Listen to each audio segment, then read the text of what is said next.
Have you ever carried a burden that's so heavy that all you can think of is putting it down?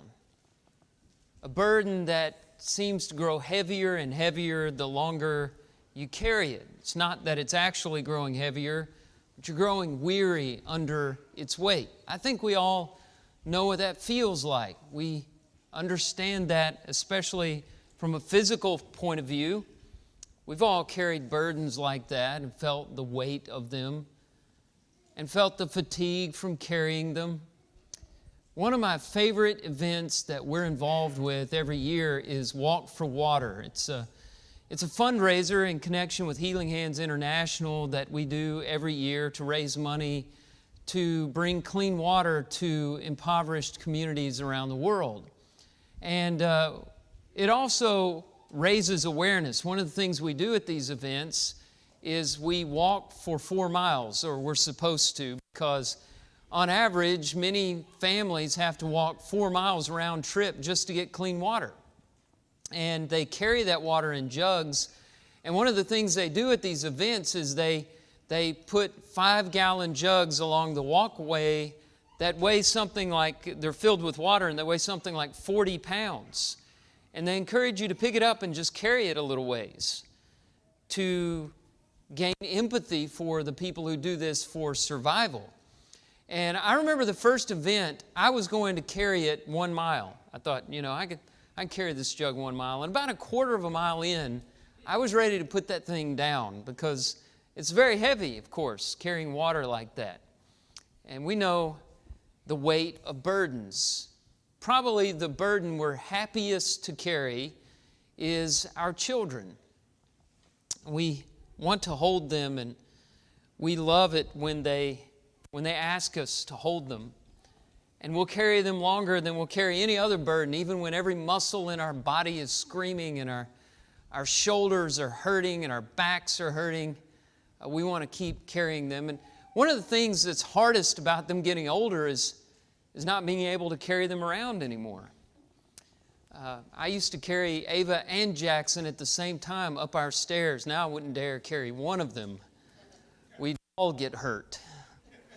So it's a pleasure and a blessing to carry some burdens. Of course, some of the worst burdens are invisible. They're not physical in nature. Pain, sorrow, guilt, grief, loss. These are the burdens that really weigh us down. Emotional burdens.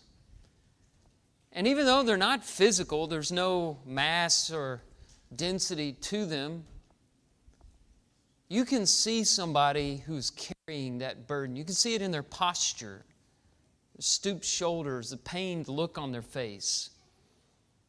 They might even be slumped over.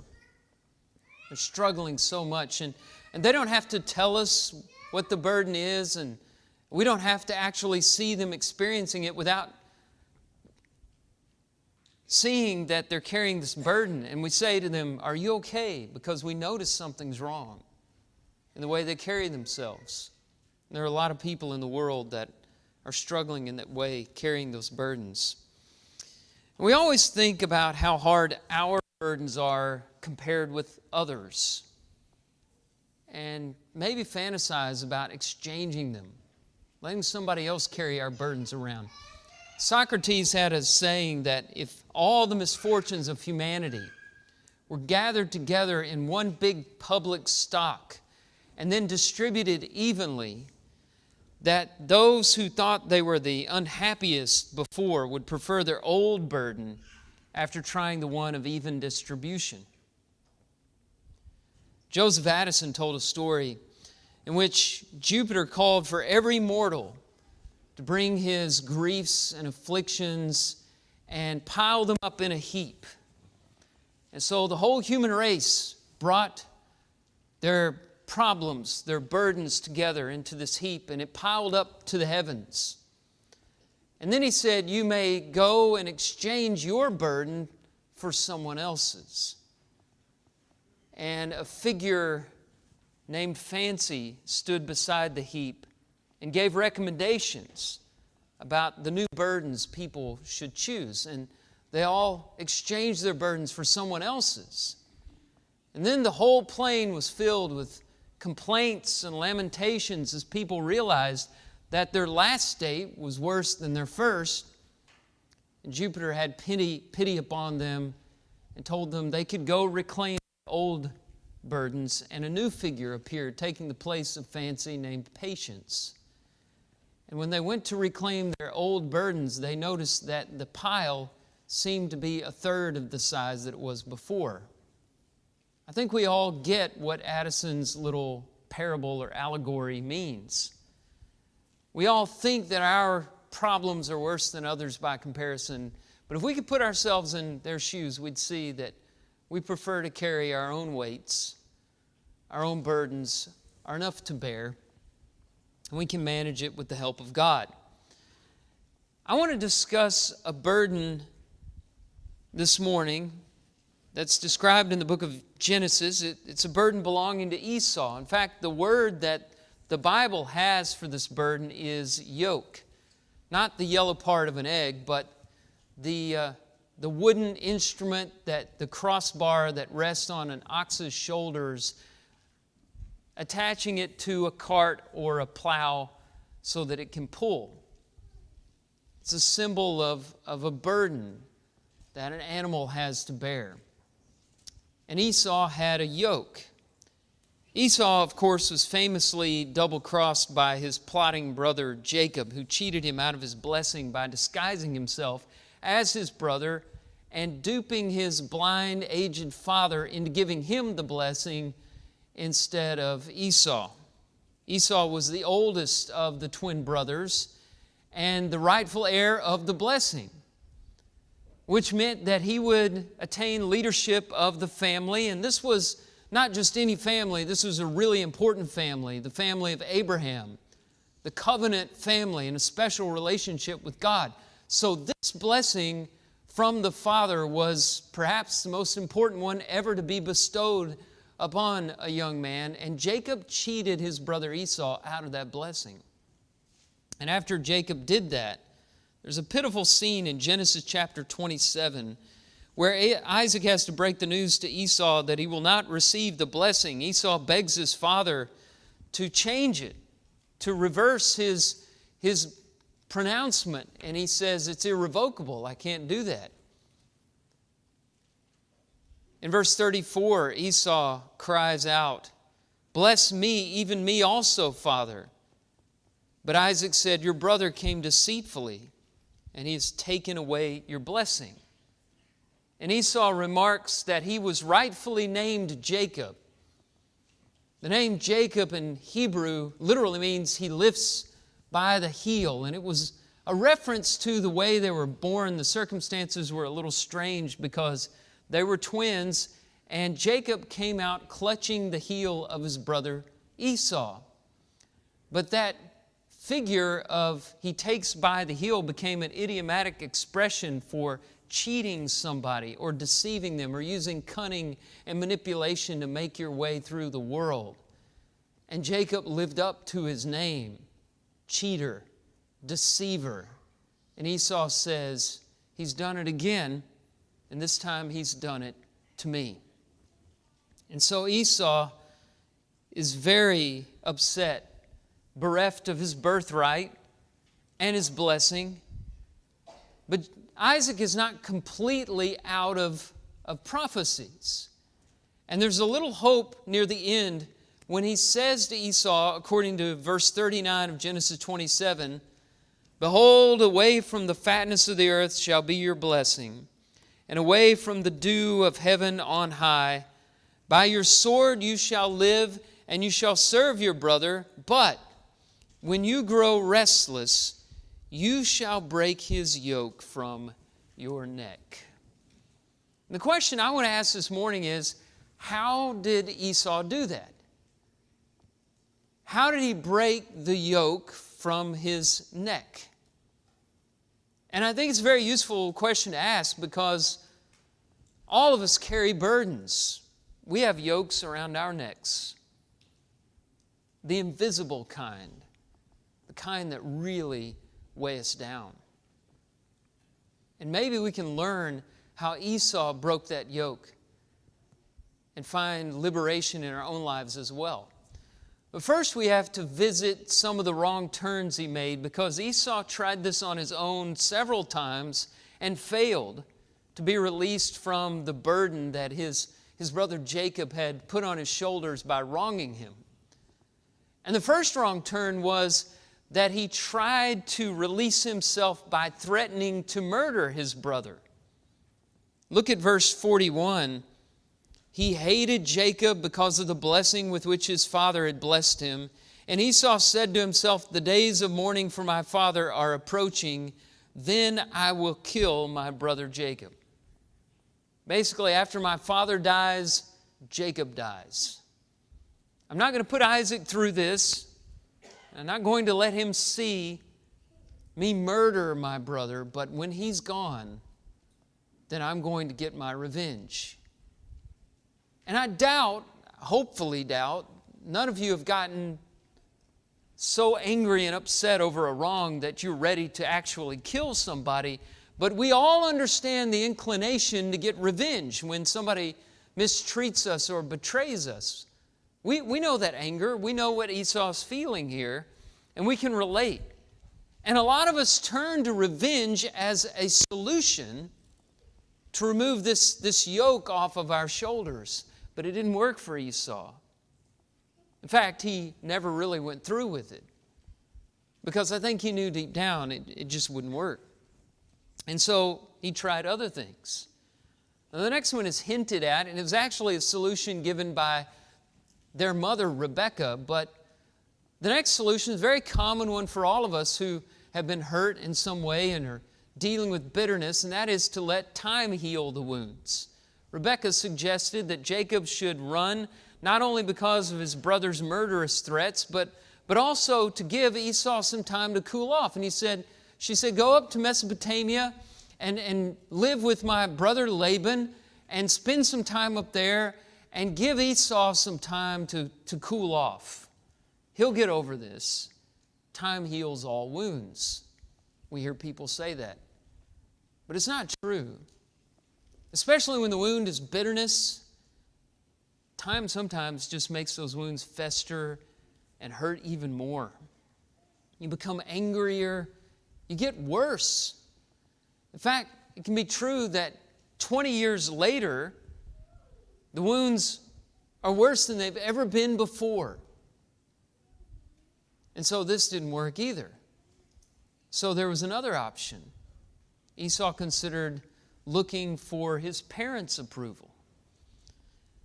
When he was going through a rebellious phase, Esau, according to the end of Genesis chapter 26, married 2 Hittite women or Canaanite women. And this displeased Isaac and Rebekah greatly. In fact, Genesis 26 verses 34 and 35 says that these wives made life bitter for Isaac and Rebekah. And the wording here has its roots in the idea of provocation or rebellion. So it suggests that Esau married these women for the express purpose of defying his parents. He wanted to show them that they couldn't control him. And these actions, marrying 2 women instead of 1, and marrying outside the family, were the opposite of what his father Isaac had done in going to his father's household, the household of Abraham, and marrying a woman from there, marrying Rebekah. So to prevent their son Jacob from doing the same thing, Isaac and Rebekah send him to Laban, Rebekah's brother in Mesopotamia, hundreds of miles away, to find a wife there. And as a part of the blessing Isaac gives to Jacob, he prohibits him from marrying a Canaanite woman like his brother Esau did. Esau overhears this, evidently, and reacts by going to his father's half-brother Ishmael and asking for Ishmael's daughter in marriage, which Ishmael grants, and they're married. He gains a 3rd wife, but nothing changes. And in this action that he takes, we see a common response to abuse. Now, I'm not saying Isaac and Rebekah abused Esau, but I see a parallel here in relationships where abuse is present. And what you see happening here is Esau is confusing an apology for forgiveness. And you see this in abusive relationships a lot. The person who was wronged senses a disruption in the equilibrium. The balance has been upset, whatever it was, and they just want peace. So even though they're wronged, instead of forgiving, they ask for forgiveness. They apologize to the one who committed the wrongdoing because they think that's the only option available to me to heal, to bring peace. But there's another way. Esau thought, well, I'll show my parents submission.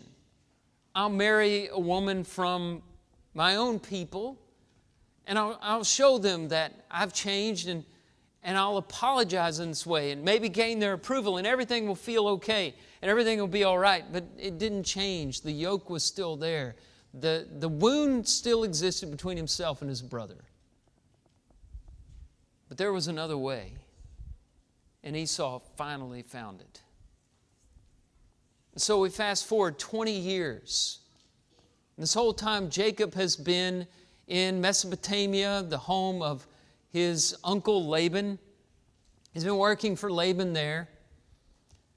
And he's become rich. He has 2 wives, 2 handmaidens, 12 sons, 1 daughter, livestock, and many, many possessions.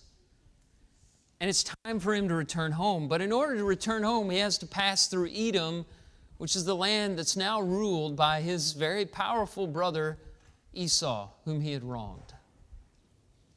And Jacob feels this imbalance that Esau had sensed between himself and his brother.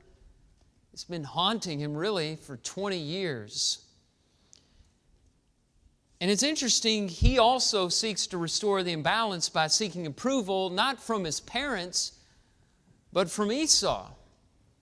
And if you turn to Genesis chapter 32, I want to draw your attention to a couple of things that he does to try to settle the imbalance in his own way. Remember, Jacob is cunning. His name is deceiver. He's a trickster. He's an expert negotiator. And you see his negotiation skills on display here in Genesis chapter 32. The first thing that he does, according to verse 4, is he dispatches a message out to Esau, and he uses flattering titles like my Lord and refers to himself as your servant to show Esau his humility and submission before his brother. And then he also organizes this enormous peace offering to show Esau how successful he had been, but also to give a gift, a peace offering. But he doesn't just send this peace offering of livestock and goods all in one lump. He separates it into herds and instructs the servant leading each successive herd to say the same thing, which is, this is a present from your servant Jacob, and moreover, he is behind us. Just imagine that, one herd after another coming before Esau as he stands there scratching his head trying to figure out what's going on. Each servant says the same thing. This is a present from your servant Jacob. Moreover, he is behind us. Esau might have been thinking, well, when is he going to get here? This is Jacob's way. Now he's trying to right the imbalance by getting his brother's approval. It's another act of manipulation on Jacob's part. And so the next day comes, the day Jacob's been worrying about. And he lifts up his eyes and he sees Esau coming with 400 men. And we don't have to guess at what Jacob is thinking. He's thinking, I'm a dead man. Now my brother is finally going to get the revenge that he vowed so long ago. And so he comes to Esau groveling in the dust, bowing himself to the ground 7 times. But in Genesis chapter 33, verse 4, we see something remarkable in Esau. We see him break the yoke. Esau ran to meet him and embraced him and fell on his neck and kissed him, and they wept. And when Esau lifted up his eyes and saw the women and children, he said, "Who are these with you?" And Jacob said, "The children whom God has graciously given your servant." Then the servants drew near, they and their children, and bowed down. Leah likewise and her children drew near and bowed down. At last Joseph and Rachel drew near, and they bowed down. And Esau said, "What do you mean by all this company that I met?" Jacob answered, "To find favor in the sight of my Lord." But Esau said, "I have enough, my brother. Keep what you have for yourself." Jacob said, "No, please, if I have found favor in your sight, then accept my present from my hand. For I have seen your face, which is like seeing the face of God, and you have accepted me. Please accept my blessing that is brought to you, because God has dealt graciously with me, and because I have enough." Thus he urged him, and he took it. How did Esau break the yoke? Not by getting revenge, not by gaining the approval of his mother and father, not by letting time heal the wound. Esau broke the yoke by forgiving his brother. Not apologizing to him, not saying what you did was all right, but by just dismissing the wrong and moving on. Bitterness is a heavy burden, and the only way to drop it is by forgiving and moving on. Now, here's the question. How did Esau do that? If we can figure that out, it can change our lives, right? How did he do it? How did he become capable of forgiving such a wrong that changed the whole course of his life? And the answer is, Esau came to grips with who he truly was and realized his own sin and imperfections. And God's graciousness, and that allowed him to forgive. We want to sympathize with Esau and gloss over his earlier mistakes and just focus on what Jacob did to him. But the Bible doesn't do that. Let me give you a couple of examples. Going back to the earlier account when Esau exchanged his birthright to Jacob for a bowl of stew. You remember that story recorded in Genesis chapter 25. Esau comes in from the fields. He's famished. Jacob's making this red stew, and Esau's so hungry he can barely speak, and he asks for the stew, and Jacob says, "Sell me your birthright." Esau thinks, well, what good is a birthright if I'm dead? So he makes the deal and eats the bowl of soup instead of receiving the birthright. Moses, who writes this, comments in verse 34, "Thus Esau despised his birthright." If you're paying attention to the book of Genesis, Moses rarely ever editorializes. He just presents the information, he reports the narrative, and moves on and lets you make judgments about the rightfulness or wrongfulness of the actions of the characters. So this is a rare moment in the book of Genesis. One commentator said it's the only time Moses ever makes a comment on the behavior of the characters in the book. It's a rare moment where he makes a judgment. And he says, here's what happened. Esau despised something that was a great blessing in his life, his birthright. There's no sympathy really for this action. It's not saying he should have been, Jacob shouldn't have fooled him or shouldn't have taken advantage of him in the moment. The judgment is made upon Esau. Well, let's go over to the New Testament and see how it sees Esau's actions during the stage of his life. Hebrews chapter 12.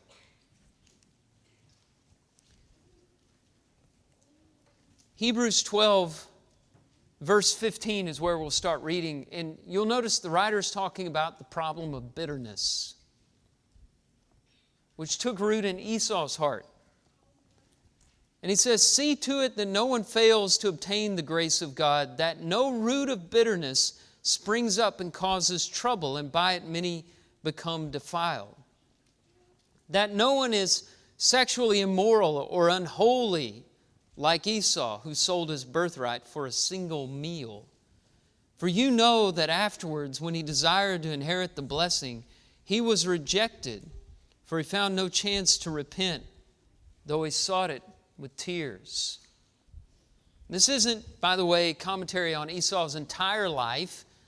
We're discussing a moment much later than what's being commented on here in the book of Hebrews. It's talking about his early life when he was guided by his appetites.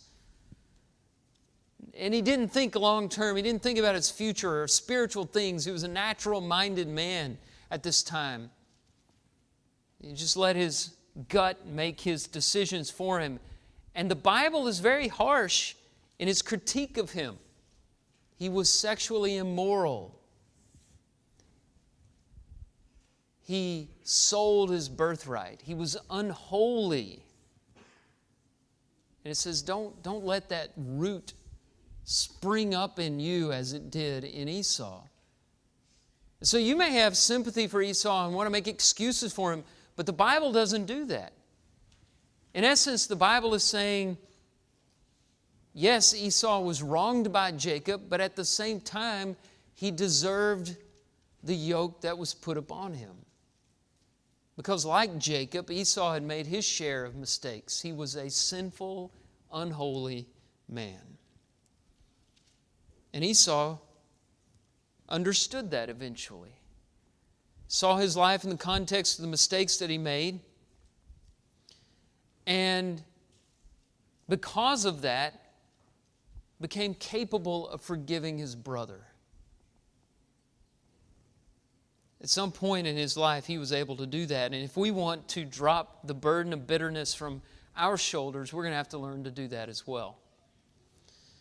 In the New Testament, we find another who was carrying a yoke he did not seem to deserve. Jesus was on his way to Mount Calvary, carrying the instrument of his own execution, a cross. And he collapsed under the burden of the cross. And the Romans coerced or forced a bystander named Simon of Cyrene, somebody from out of town who just happened to be there. It forced him to carry Jesus' cross the rest of the way. They seized him, Luke's language in Luke 23, verse 26. And we're inclined to sympathize with Simon as we did with Esau. Poor Simon. He didn't deserve this. He was just from out of town, from the country, doing a little business in Jerusalem when he happened upon this, and he had to be a part of all of this. That's not the way the Bible sees it. See, what happened to Simon in carrying that cross was actually an act of grace. Because he carried it to the place where he saw the one hung on it say to his accusers and those who murdered him, Father, forgive them, for they know not what they do.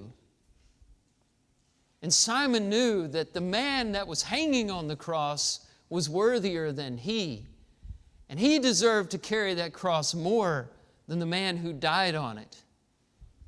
And he came to understand that only by the blood of that lamb, that sacrifice, did he have hope. Esau and Simon and you and I, we all deserve to carry a yoke on our shoulders. And the gospel teaches us that God is merciful to release us from that yoke, which gives us the power to imitate Him in releasing others by forgiving them. And that's the only way it can be broken. The only way we can let it drop. I want to share with you one last passage from Galatians, where Paul says, "For freedom Christ has set us free. Stand firm, therefore, and do not submit again to a yoke of slavery." In context, the yoke of slavery here is law-keeping, the law of Moses, a merit-based salvation that believes that you can earn your ticket to heaven through rule-keeping. They're emphasizing things in Paul's day like circumcision and other traditions of the law of Moses. And Paul was preaching salvation by grace through faith, and that the only hope we have is faith. And the yoke could be a feeling of superiority and self-righteousness that Paul was dealing with in the book of Galatians, or it could be bitterness as Esau was dealing with, or it could be sin like Simon and all of us have dealt with. It could be habitual sin that plagues us every day. It could be wrongs, it could be guilt, it could be shame. It's whatever weighs us down. But the hope is that we can drop that when we realize through the power of the gospel our unworthiness and God's love in spite of that. His great mercy that sent Jesus to die for us on the cross. And that's the only thing powerful enough to break that yoke and allow us to free ourselves from the weight and follow God in forgiving others as well. Do you carry a weight? Do you carry a burden? Is there a yoke on you? Esau shows us how to break it. It's not in the conventional way. It's in God's remarkable gospel. God's mercy shows us the way. And if you need help being released from that weight, feeling that freedom that Paul promised, we're here to help you. We're going to sing an invitation song. And if there's anything that we can do to encourage you, we ask you to come right now as we stand and as we sing.